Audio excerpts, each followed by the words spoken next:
If you're looking to connect sell the trend with your Shopify store, it's a straightforward process that can help you find winning dropshipping products and import them quickly.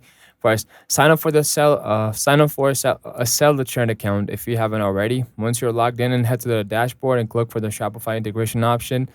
Click connect to Shopify store and you'll be prompted to log into your Shopify account. After you authorize a connection, Sell the Trend will sync with your store, giving you direct access to import products straight from their platforms to your Shopify store.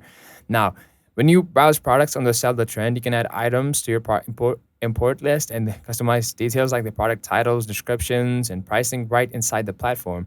Once you're happy with how everything looks, just hit push to store, and the products will be live on your Shopify site without any manual uploading. This integration saves a ton of time and keeps your product listings consistent and professional.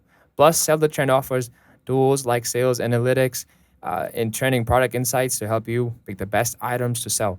If you found this guide helpful, give the video a thumbs up, subscribe for more e commerce tips, and leave a comment if you want me to cover more Sell the Trend features.